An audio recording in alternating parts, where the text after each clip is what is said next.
Alrighty guys, welcome back and buckle in for this next Hip Pocket class where we'll be covering the Druid.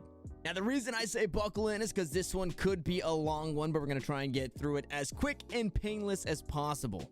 The Druid has 4 specializations. One of them we are not going to cover, and that is going to be Guardian. That is the tank spec, and you probably won't see that in the AWC.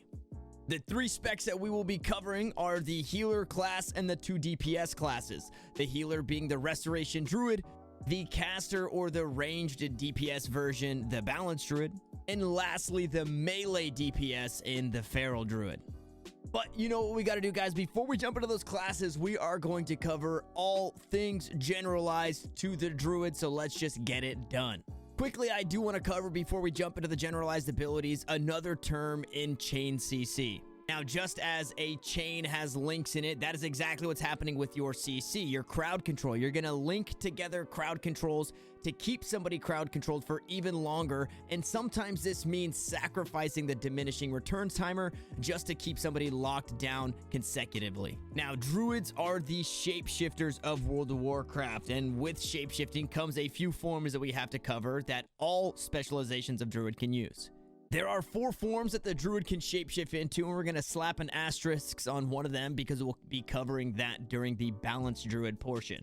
Now, the first form is Bear form, and that grants the Druid 220% of their armor value, as well as 25% of their stamina value. So this bear becomes a beefy boys, and you'll typically see this when a Druid is about to take a lot of damage. They'll hop into Bear form to start to mitigate.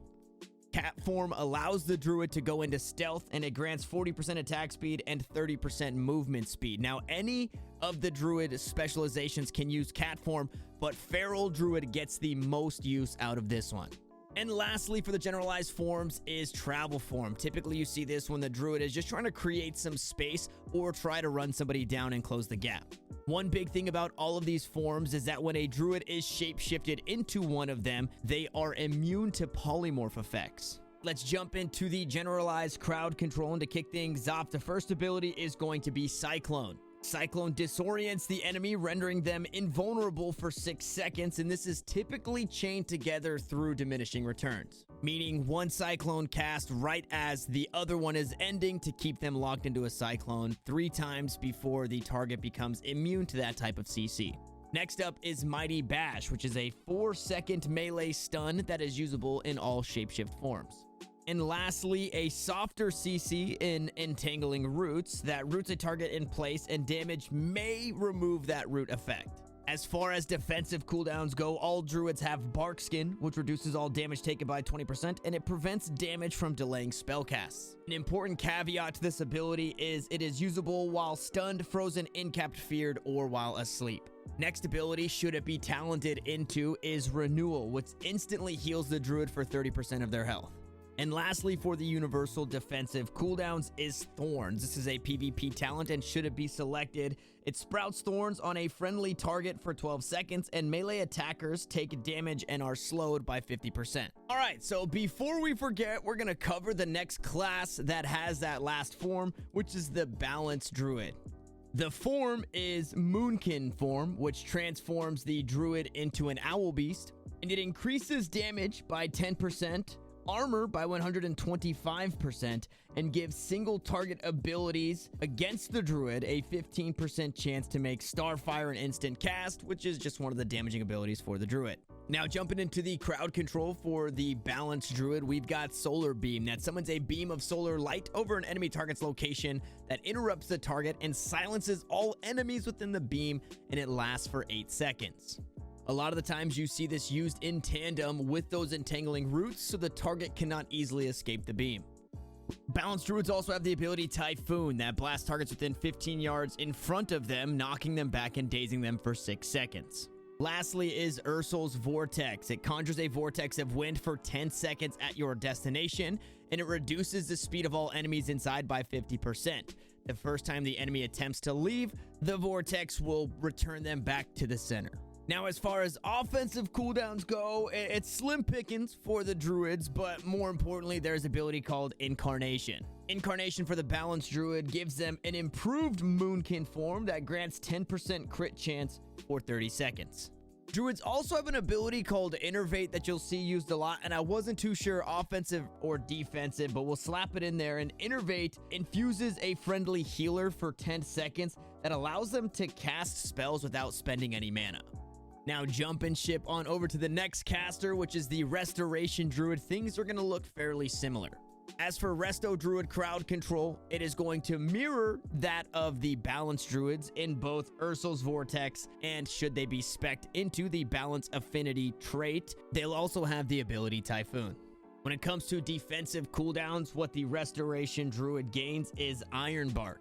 Iron Bark reduces the target's damage taken by 20%. This can be used on the Druid themselves or a friendly target. Now, because the Restoration Druid is a healer, it feels like everything they do is defensive. There isn't a whole lot that they add to the equation when it comes to offense outside of crowd control. So we're going to slap Incarnation here on the defensive side. That turns the Druid into a Tree of Life, increasing the healing done by 15%, increasing armor by 120%, and also enhancing some of the functionalities of the normal healing abilities.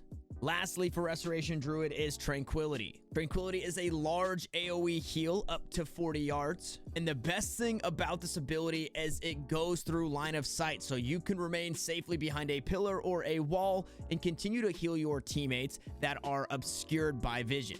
Now, I know there weren't a whole lot of differences between Balance and Restoration, but we're going to be jumping on into Feral, where things change up quite a bit.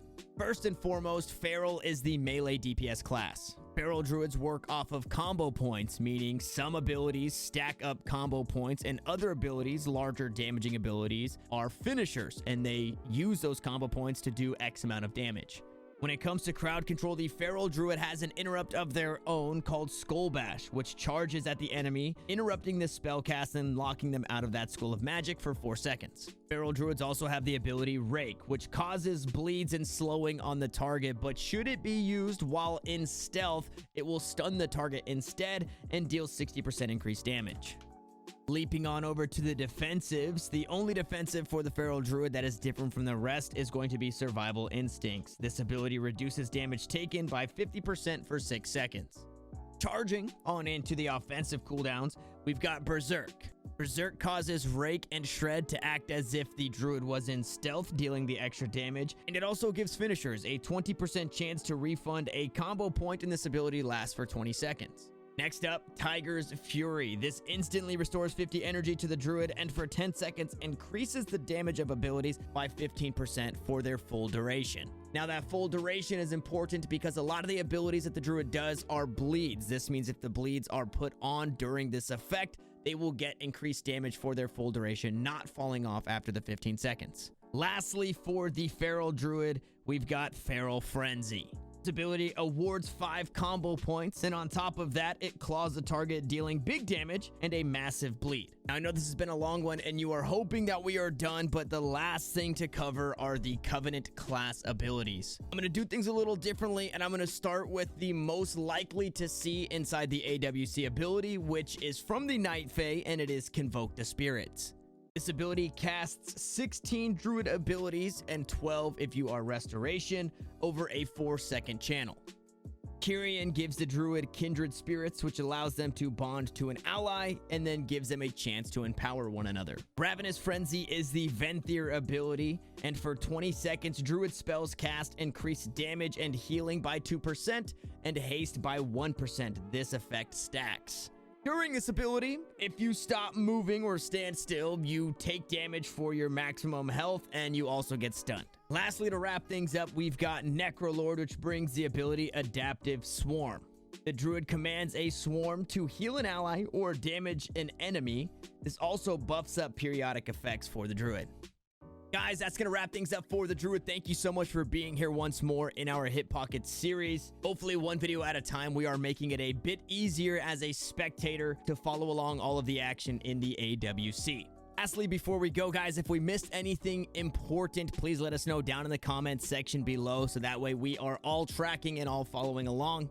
And thank you guys again. Hopefully I have made the AWC a bit more digestible. We are not done yet. We've got more classes. Next up is the Hunter.